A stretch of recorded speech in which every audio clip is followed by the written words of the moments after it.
어디까지가 정당방위로 인정이 될까요? 정당방위를 다루는 건 좀 굉장히 예민한 문제고 그러다 보니까 고민이 좀 많았어요. 그래서 일단은 미국의 사례, 아이와 단둘이 있는 어머니가 있었는데 무장한 강도 2인이 침입을 한 상태에서 대응 사격을 해서 사망을 시킨 경우에 이제 정당방위로 인정되어서 죄가 인정되지 않은 네. 이런 사례가 있었거든요. 이제 미국의 경우는 그런데 우리나라에서는 그러면 어떤가?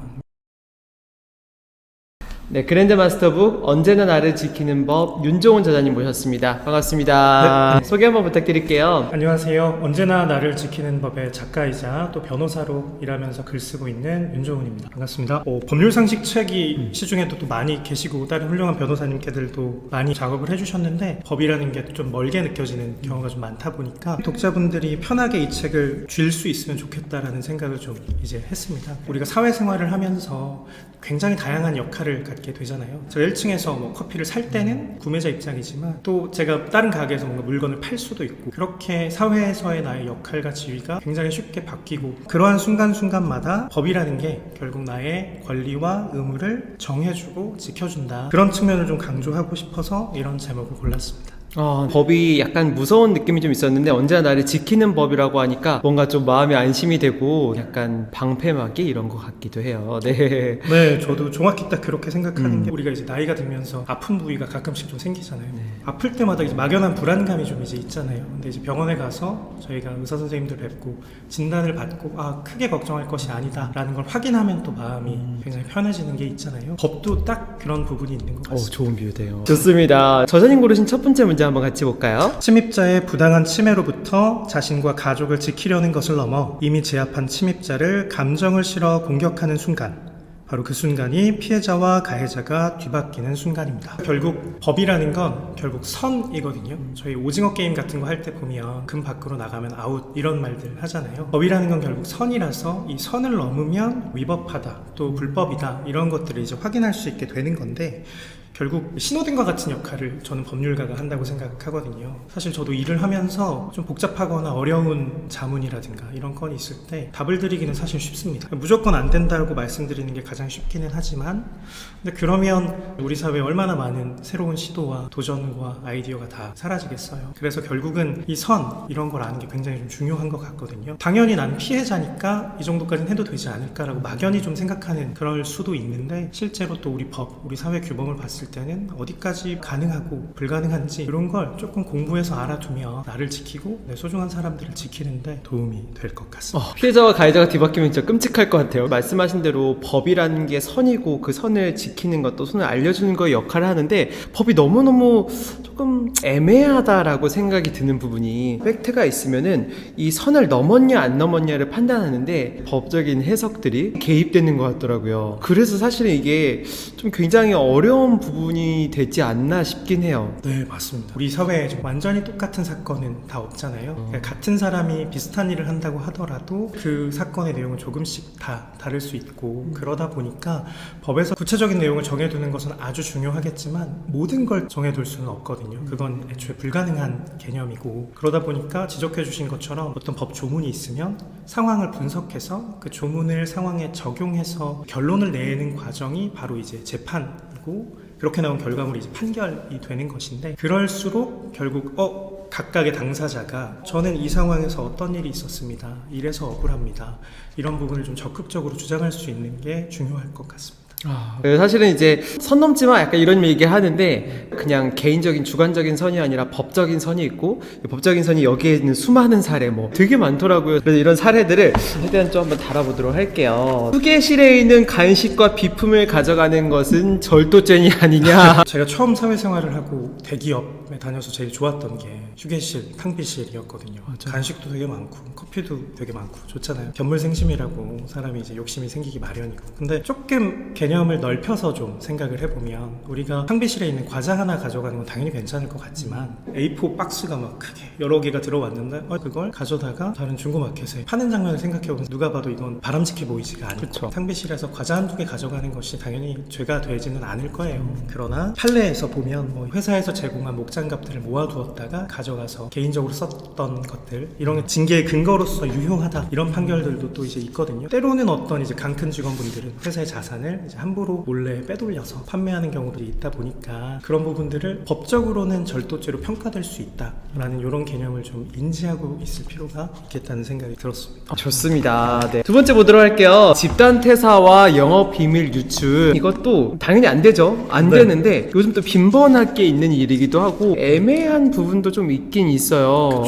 네, 맞습니다. 근데 요즘 들어 이제 더더욱 어떤 지적 재산, 내가 한 업무라고 할지라도 이 업무가 가지는 영업적 가치라든가 재산적인 가치가 크게 평가를 받을 수 있잖아요. 회사에서 당연히 저도 그런 마음이 들 때가 있어요. 회사에서 업무로 어떤 일을 했는데 아주 가끔 제가 보기에도 조금 이제 만족스럽다라거나 그런 일이 있을 때 이걸 내가 뭐 저작권 등록을 해서 어디다 사용을 하고 싶다 그런 생각을 좀 이제 하실 수도 있을 것 같은데 회사에 급여를 받고 근무 시간에 업무를 통해서 만든 자산, 요거는 이제 회사의 자산이라는 그 원칙을 조금 이제 인지하고 계실 필요가 있을 것 같습니다. 그러면 회사에서 개인의 노력으로 만들었다 치더라도 네. 이거는 프로 회사 거다. 원칙적으로는 그렇고요. 근데 이제 회사와 또 계약을 통해서 뭐 특별한 내용을 정해두었다면 조금 달리 평가될 수는 있을 것 같습니다. 네. 그렇죠. 집단 퇴사도 사실은 좀 애매해요. 대기업이나 이런 곳에서는 임원진이 갈 때 자기 같이 일하던 분들 많이 같이 데리고 가는 것 같거든요. 네, 맞습니다. 어때요? 책에 이제 실린 판례들 중에 하나에서는 어떤 팀장님께서 팀원들에게 함께 퇴사해서 더 좋은 조건을 주는 다른 회사로 이직할 것을 제안한 그런 경우였는데, 퇴사라는 행위 자체는 근로계약을 이제 해지하는 행위인데 그거를 무조건적으로 다 막을 수는 당연히 없을 것 같습니다. 다만 그걸 의도적으로 계획하거나 어떤 회사에 손해를 끼칠 목적으로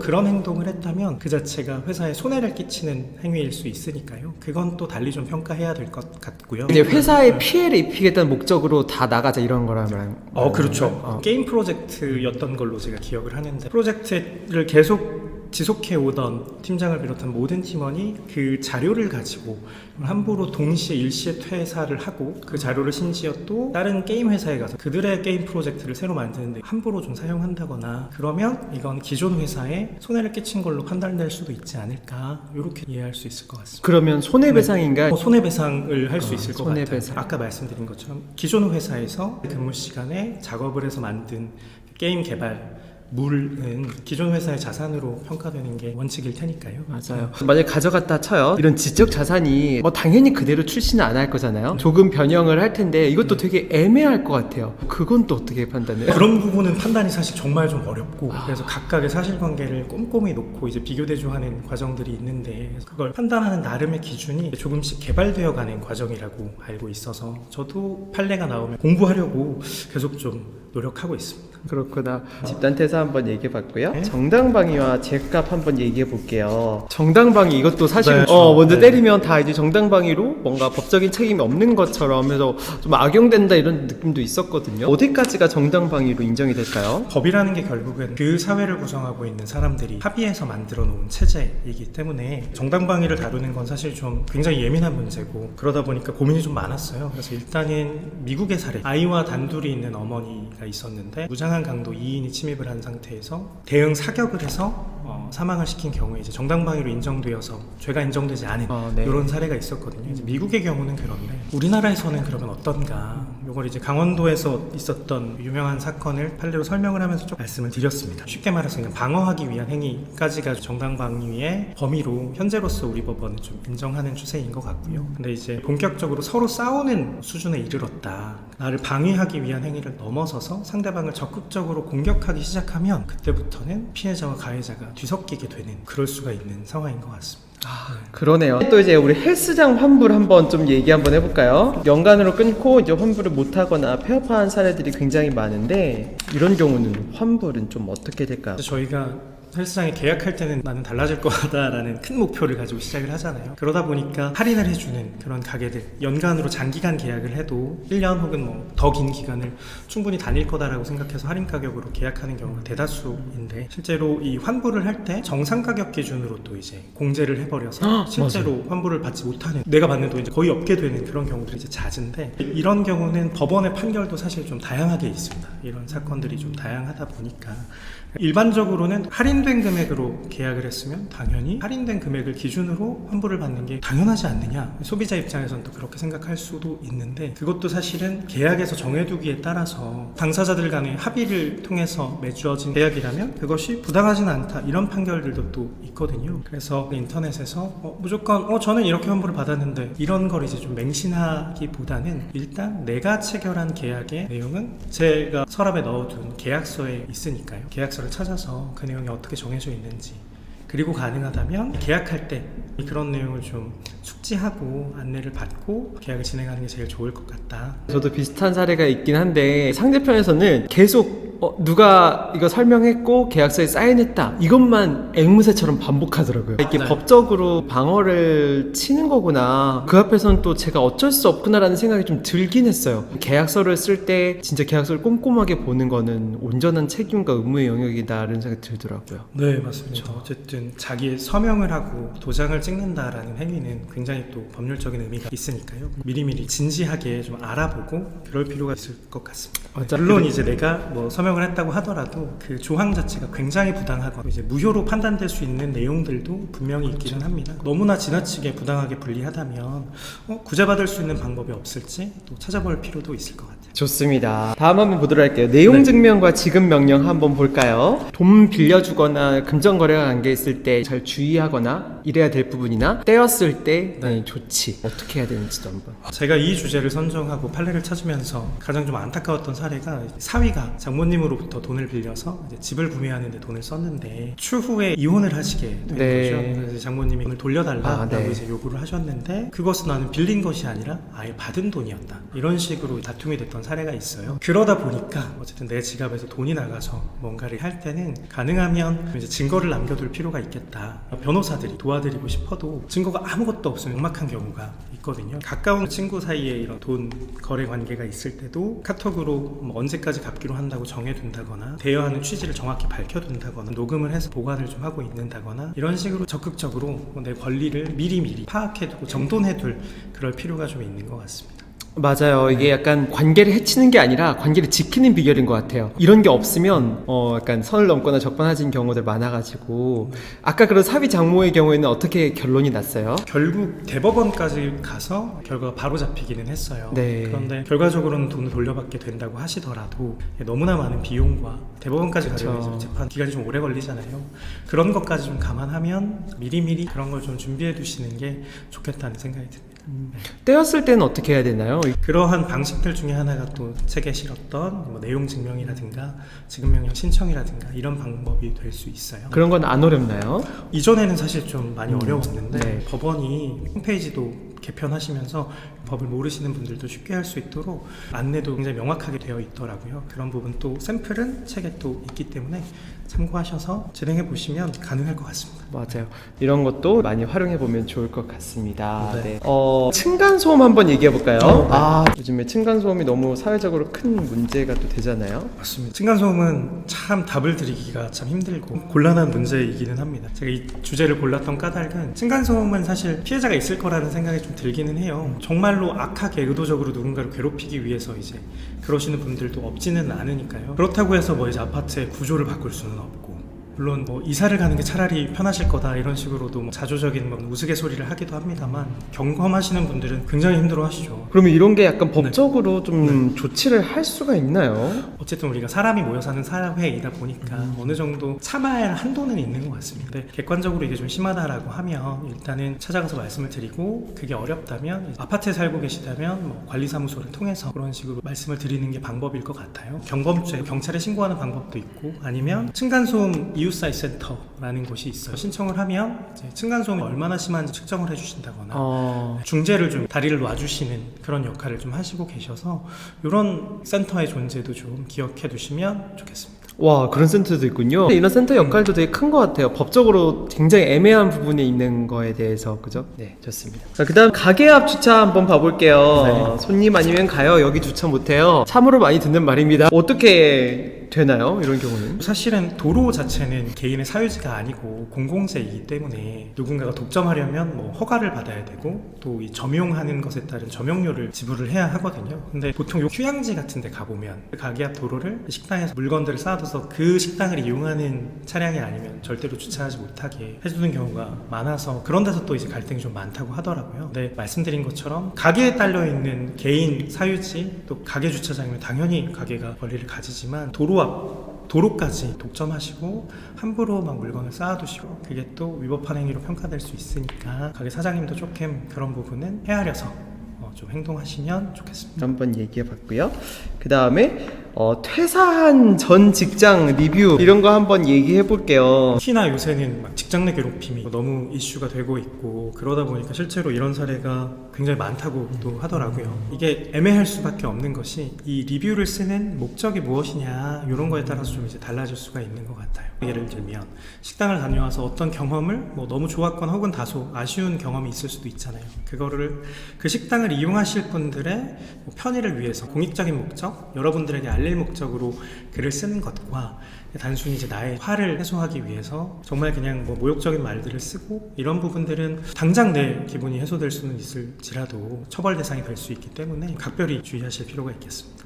아, 그렇군요. 네. 그런 경우는 또 뭐에 걸려요? 정보통신망법에 약간 악플 같은 그런 느낌이 됩니다. 근데 초반에 얘기했던 것처럼 되게 애매하네요. 네. 같은 글을 썼지만 이게 공익을 위한 목적이냐, 비방과 이 사람의 명예를 훼손하기 맞습니다. 위한 목적이냐에서 당연히 그렇게 우길 거고 자기 좋은 그렇죠. 쪽으로. 네. 근데 판단하는 쪽에서 그걸 판단해야 되니까 어떡해요 진짜. 그러다 보니까 이제 재판이 길어지는 것 같아요. 그래서 결국은 우리가 갈등 상황이 있을 때 뭐 정보통신망법이든 형법상의 뭐 명예훼손 조항이든 간에 그 법 조문이 있으면 그 조문을 갈등 상황에 이제 적용하고 판단하는 과정이 또 재판 과정이다 보니까 그 과정에서 또 말씀해주신 것처럼 계속 이제 나의 권리를 주장하고 우긴다라고 표현하셨는데 또 어떤 분에게는 정말 억울한 일일 수도 있잖아요. 그런 부분들을 예방하시려면 인터넷에 글을 쓰고 나의 흔적을 남길 때는 진짜 좀 조심할 필요가 있더라고요. 그럼 약간 본질적으로 돌아와서 네. 그 본연에 보이지 않는 의도를 전달하는 데 있어서 이제 법정에서 보면 감정에 호소하거나 네.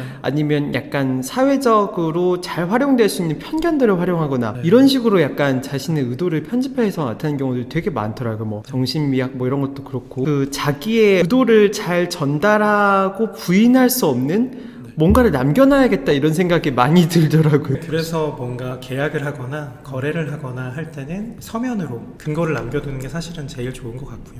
네. 정말 억울한 경우가 당연히 있을 거 아니겠습니까? 그쵸. 그런 경우에는 정말 좀 답답하거든요. 변호사들도 많이 도와드리고 싶지만 어쨌든 판사님이 근거와 사실의 바탕에서 판단을 해야 하기 때문에 그런 부분들을 미리미리 좀 준비하시는 게 좋고요. 입증하는 게 무엇보다 중요한 것 같습니다. 좋습니다. 그게 또 본질인 것 같은데요. 마지막 한번 네. 전세 사기 한번 볼까요? 전세 사기 역시 계약서를 다 쓰잖아요. 네, 맞습니다. 쓰는데도 발생하는 문제라는 게 또 아이러니인 것 같아요. 뭐 전세 사기는 사실은 유형이 너무 다양해서 그리고 악독한 사기 기법이 계속해서 지금 발전되어 가고 있는 상황이라서 이 자리에서 다 말씀드리기는 참 어려운 것 같아요. 보통 이제 우리 사회초년생이나 혹은 뭐 직장 생활을 오래 하신 분들이라고 하더라도 전세는 보증금이 사실 내가 가진 자산의 거의 전부가 들어가는 일이 굉장히 많잖아요. 전세 계약을 체결하실 때는 정말 좀 안전한 물건을 찾을 필요가 좀 있을 것 같습니다. 네. 그렇군요. 시세가 좀 온전하게 형성되어 있고 집을 담보로 융자가 잡혀 있다고 하더라도 그 금액과 내가 투입한 전세 보증금을 합했을 때 그게 시세의 한 70%보다는 좀 낮은 물건을 택해야 혹시 이게 뭐 경매로 넘어가거나 이랬을 때 보증금을 돌려받을 가능성이 그나마 좀 있다. 이렇게 좀 생각할 필요가 있고 이런 문제를 좀 예방하려고 정부에서도 일을 열심히 하고 계시더라고요. 그래서 법무부의 주택임대차 표준계약서를 좀 쓰면 특약이라든가 이런 게 좀 안전하게 정해져 있거든요. 그걸 좀 활용하시는 게 좋은 방법 중에 하나다 이렇게 말씀드리고 싶습니다. 네. 사실은 이 전세 사기가 좀 투자랑 좀 비슷한 것 같아요. 이제 애쓰게 돈을 벌고 투자를 할 때는 잘 공부하거나 조사하거나 대비하지 않는 것처럼 전세가 아까 말씀하신 모든 자산을 모은 거니까 진짜 공부하고 준비할 수 있는 최선의 준비 뭐 맞습니다. 저희가 어떤 계약을 하거나 큰 일을 치를 때 상대방을 사실 좀 중요하게 보잖아요. 인상이 좋으시고 뭐 좋은 옷을 입으셨고 되게 큰 어른 같으셔서 나를 좀 잘 배려해 주실 것 같다 이렇게 생각하고 사람을 믿는 것도 좋지만 어쨌든 변호사 일을 좀 하다 보니까 나쁘게 행동하시는 분들 분들도 많이 보게 되더라고요. 사람은 기본적으로 믿고 신뢰하되 최소한의 안전장치는 결국 내가 확인하고 문이 잠겼는지 확인하는 건 결국 나 자신이어야 한다는 걸 꼭 좀 기억하시면 좋겠습니다. 진짜 삶을 살아갈수록 당연히 법적 문제 많이 보니까 그럴 때마다 이제 좀 찾아보고 참고하기에 너무너무 좋은 것 같아요. 좀 평소에 법을 좀 잘 익히거나 공부할 수 있는 이런 방법들이 있을까요? 정부나 또 좋은 기관에서 운영하고 있는 홈페이지들을 많이 좀 실어놨고요. QR코드로 쉽게 접속하시면 편하게 보실 수 있습니다. 마지막 문장 한번 골라주신 거 한번 해볼까요? 마지막은 제가 이제 맺은 말에 썼던 문장인데요. 가시 없는 순살고등어라고 해서 안심하고 왕하고 한 입 크게 베어 물었는데 가시가 있다면 어떻겠어요? 사실은 이것도 제가 직접 경험했던 일이고 제가 이 책을 쓴 계기가 된 이야기이기도 하거든요. 제가 다양한 그 레토르트 식품들을 많이 이용을 하고 있는데 비비고사의 순살고등어를 굉장히 맛있게 먹고 마트에 갈 때마다 그걸 찾아보다가 갈치구이가 어느 날 있는 거예요. 그래서 냉큼 집어서 집에 가서 신나게 이제 딱 먹었는데 순살이 아니었던 거죠. 네. 순살고등어만 먹고 제가 당연히 이것도 순살이겠거니 의견에 따라서 제 좋은 대로 해석을 했던 건데 이걸 먹고 이제 아내랑 이야기를 하다가 이런 책을 써야겠다는 생각이 들었습니다. 저도 인터넷에 많은 글을 쓰고 글을 쓰면서도 많은 정보를 참조하고 있지만 이제 대부분은 맞는 말인데 조금씩 뭐 오류가 섞여 있는 경우가 좀 있더라고요. 근데 그런 가시를 발라내지 않으면 특히나 법률 지식 같은 경우에는 누군가의 운명에 큰 영향을 줄 수도 있다 보니까 정확한 법률 지식을 좀 아는 게 굉장히 필요한 일이라고 생각을 하고요. 그래서 소개해드린 인터넷 사이트라든가 또 언제나 나를 지키는 통해서 미리미리 좀 공부해 두시면 큰 도움이 될 거라고 믿습니다. 맞아요. 네.